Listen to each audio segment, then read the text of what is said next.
Hello everyone, welcome to my channel. मैं विनया। आज की ये रेसिपी जो है वो बहुत ही यम्मी होने वाली है, जिसे देखते ही आप सबके मुंह में पानी आ जाएगा, स्पेशली बच्चों के। तो रेसिपी का नाम है देसी टाकोज। तो वीडियो थोड़ी सी लंबी होने वाली है, तो वीडियो को शुरू से एंड तक देखते रहिएगा। तो चलिए हम रेसिपी को शुरुआत करते हैं।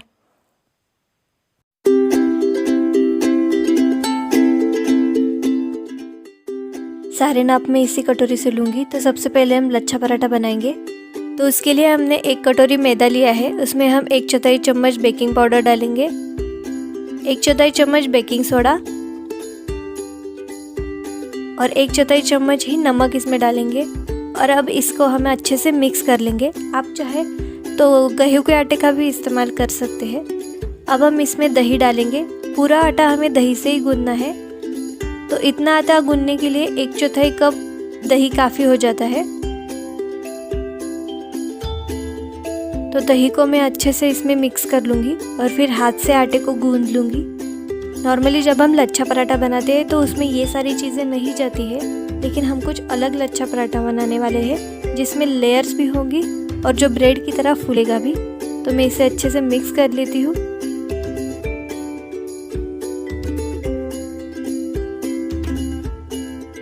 और अब हम इसमें डालेंगे आधा चम्मच तेल। तेल को हम थोड़ा थोड़ा करके इसमें डालते जाएंगे। तो पूरा आटा गूंदने तक हमें 2 से 3 चम्मच तेल लगेगा। आटे को हमें अच्छी तरह गूंद लेना है। मैदे में ग्लूटेन होता है, तो इसलिए आप उसे जितना भी गूंद लोगे या जितना भी स्ट्रेच करोगे उतना वो एक्टिवेट होता जाता है और जो चीज़ आप बना रहे हैं वो उतनी ही ज़्यादा अच्छी बनती है। तो आपको इस चीज़ का ध्यान रखना है कि आप अगर मैदे से कुछ भी बना रहे हो तो उसे बनाने से पहले थोड़ा अच्छे से गूंद ले। तो आटे को मैंने गूंद लिया है। बहुत ज़्यादा पतला या बहुत ज़्यादा गाढ़ा भी नहीं बनाया मैंने। अब मैं इसे ढक के आधा घंटे के लिए इसे साइड में रख दूँगी। तो अब हम बटाटा वड़ा बनाएंगे। तो उसके लिए मैंने पैन को गैस पे रखा है। इसमें मैं 1 चम्मच तेल डालूँगी और जैसे ही तेल गर्म हो जाए तो हम इसमें डालेंगे राई और राई को हम अच्छे से फूटने देंगे। राई अच्छे से फूट जाए तो हम इसमें डालेंगे आधा चम्मच जीरा, आधा चम्मच सौंफ, हरी मिर्च और कड़ी पत्ता। अब हम इसे अच्छे से मिक्स कर लेंगे और फिर इसमें डालेंगे प्याज। इसे हम अच्छे से भून लेंगे।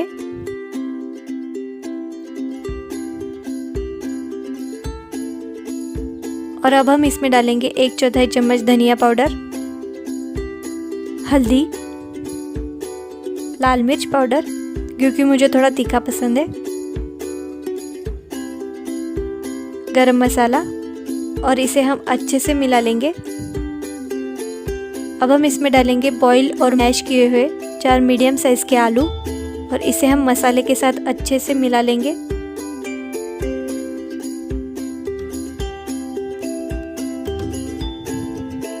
थोड़ा सा नमक डाल रही हूँ मैं इसमें और इसे भी हम अच्छे से मिला लेंगे।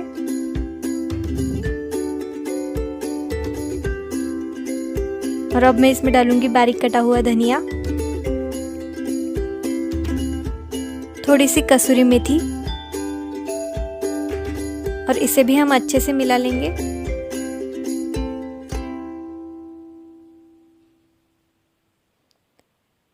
तो सब्जी हमारी रेडी है।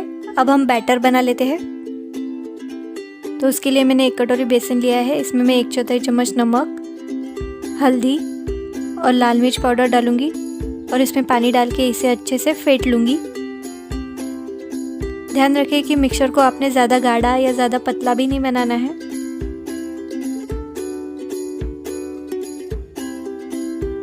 इसे मैंने फेंट लिया है। इसकी कंसिस्टेंसी देखिए, आपको ऐसी रखनी है। तो बैटर हमारा बिल्कुल रेडी है। तो अब हम वड़े बना लेते हैं। वड़े तलने के लिए मैंने जिस पैन में सब्जी बनाई थी उसी पैन में तेल गरम होने के लिए रखा है। जब तक तेल गरम हो जाता है हम चीज़ क्यूब को छोटे छोटे हिस्सों में काट लेते हैं।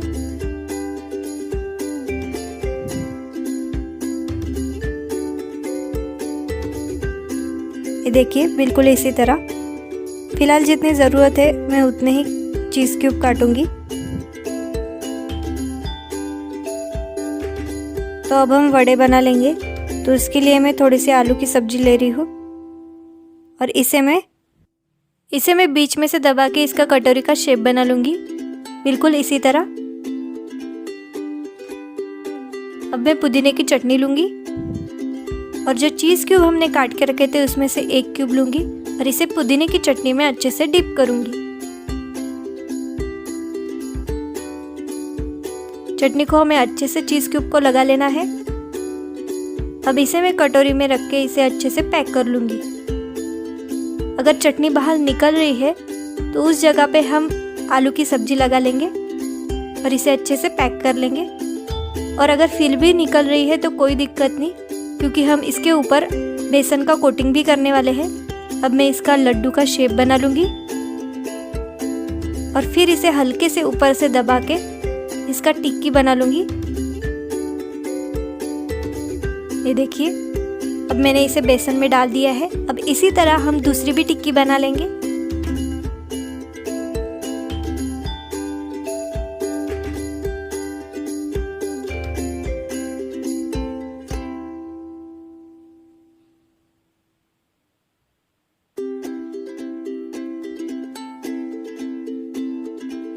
तो 2 टिक्की मैंने बना ली है। अब इन्हें मैं अच्छे से बेसन लगा लेती हूँ। तेल गरम हुआ कि नहीं ये देखने के लिए मैं इसमें थोड़ा सा बेसन डालूंगी। तेल गरम हो चुका है तो अब मैं इसमें एक एक करके वड़े छोड़ती जाऊंगी और इन्हें दोनों साइड से अच्छे से फ्राई कर लूँगी। वैसे बारिश के मौसम में वड़े खाने का मज़ा ही कुछ और होता है। और ये वड़े तो और भी खास है क्योंकि इसमें पुदीने की चटनी और चीज़ का स्टफिंग किया है हमने। तो अब मैं इसकी साइड पलट दूंगी। बहुत ही मस्त खुशबू आ रही है इसकी।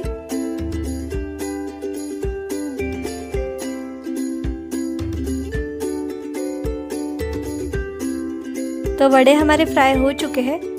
अब मैं इन्हें एक एक करके बाहर निकाल लेती हूँ।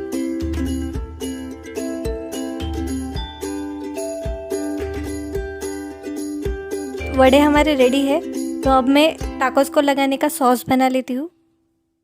तो सॉस बनाने के लिए हमने एक कटोरी में टोमेटो केचप लिया है। आप चाहे तो शेजवान चटनी या फिर सिर्फ टोमेटो केचप का भी इस्तेमाल कर सकते हैं। तो अब मैं इसमें डालूंगी चिली फ्लेक्स, कसूरी मेथी डाल के मैं इसे अच्छे से मिक्स कर लूँगी। आप चाहे तो काला नमक भी इस्तेमाल कर सकते हैं। टाकोस बेक करने के लिए मैंने एक कढ़ाई में नमक लेके उसमें एक कटोरी को रखा है। ये सारी चीज़ें मैंने पहले इस्तेमाल कर ली थी, इसलिए थोड़ी काली हो चुकी है। अब मैं इस पर ढक्कन रख के इसे 15 से 20 मिनट के लिए लो फ्लेम पे प्री हीट कर लूँगी। जब तक कढ़ाई प्री हीट हो जाए हम बाकी चीज़ें कर लेते हैं। मैदे को रख के आधा घंटा हो चुका है। तो अब मैं इसे बाहर निकाल के अच्छे से गूंद लूँगी और इसे 2 हिस्सों में डिवाइड करके इसकी 2 लोई बना लूँगी।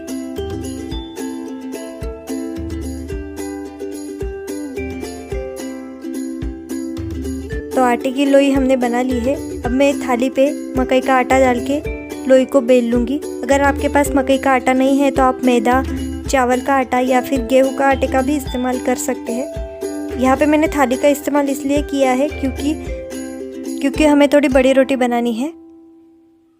तो मैं रोटी को अच्छे से बेल लेती हूँ। रोटी को हमें थाली के साइज़ का बना लेना है।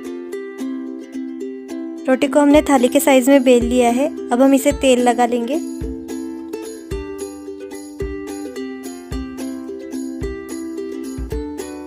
तेल लगाने के बाद हम इसे सीधे सीधे काट के इसकी लंबी लंबी स्ट्रिप्स बना लेंगे, बिल्कुल इसी तरह। रोटी को काट के मैंने इसकी स्ट्रिप्स बना ली है। अब हम इन्हें 2 हिस्सों में डिवाइड कर लेंगे और डिवाइड करने के बाद हम इन्हें एक जगह पे समेट लेंगे। अब मैं इस पे तेल लगा लेती हूँ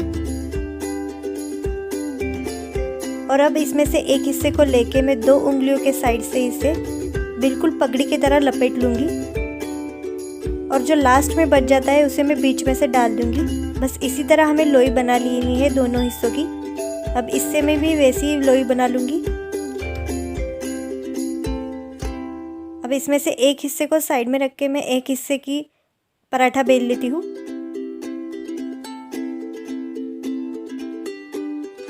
तो इसके लिए मैं सबसे पहले थोड़ा सा मकई का आटा डालती हूँ और बिल्कुल हल्के हाथ से हमें इसे बेल लेना है।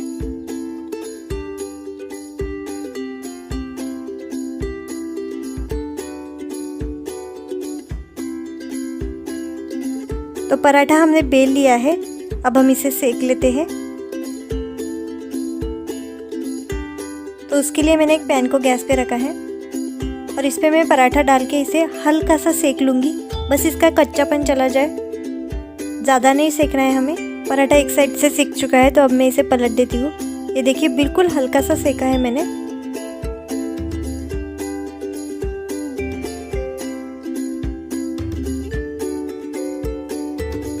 पराठा हमने सेक लिया है तो अब हम इसे उतार लेंगे और इसी तरह बाकी के पराठे भी हम सेक लेंगे। सेके हुए पराठों में से मैं एक पराठा लूँगी। भले ही हम टाकोस को बेक करने वाले हैं, फिर भी हम पराठे को सेक के ही लेंगे। अब इसे मैं सॉस लगा लूँगी।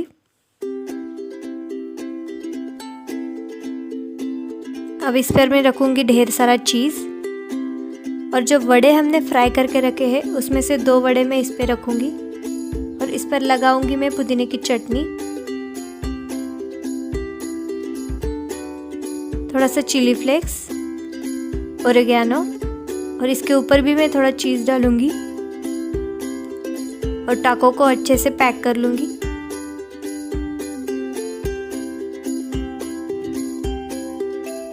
अब मैं एक प्लेट को बटर लगा ले रही हूँ। अब इस पे मैं टाको रखूँगी। कढ़ाई हमारी प्रीहीट हो चुकी है और अगर आप अवन में टाको बना रहे हैं तो आपको 200 डिग्री सेल्सियस पे बेक मोड पे अवन को प्रीहीट कर लेना है। तो कढ़ाई में टाको को रखने से पहले मैं इसे ऊपर से बटर लगा लेती हूँ।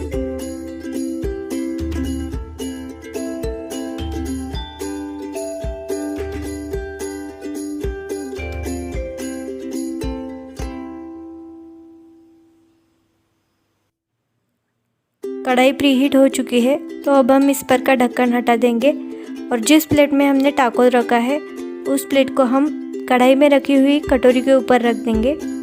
बस ध्यान से रखिएगा क्योंकि इस वक्त कढ़ाई बहुत गर्म होती है। तो मैं इसके ऊपर ढक्कन रख के इसे 5 मिनट के लिए हाई फ्लेम पे बेक होने दूंगी। और अगर आप अवन में इसे बना रहे हैं तो आपको ऊपर और नीचे के दोनों रॉड ऑन कर देने हैं और इसे 10 मिनट के लिए 200 डिग्री सेल्सियस पे बेक होने देना है। तो मैंने ढक्कन इस पे रख दिया है। अब मैं 5 मिनट बाद इसकी साइड पलट दूंगी। अवन में टाकोस बहुत ज़्यादा अच्छे बनते हैं, इसके लेयर्स जो है वो बहुत खुल के आते हैं और कढ़ाई में वो इतने अच्छे नहीं बनेंगे। अवन वाले से कंपेयर करें तो कढ़ाई वाले टाकोस फूलेंगे लेकिन इसके लेयर्स नहीं बनेंगे। तो 5 मिनट हो चुके हैं और मैंने टाको की साइड जो है पलट दी है। आप देख सकते हैं ऊपर से ब्राउन हो चुका है।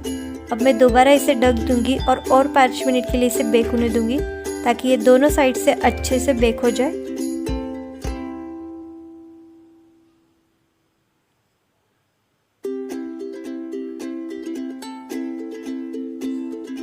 पाँच मिनट हो चुके हैं तो अब मैं ढक्कन हटा देती हूँ। तो टाको हमारा बिल्कुल अच्छे से बेक हो चुका है।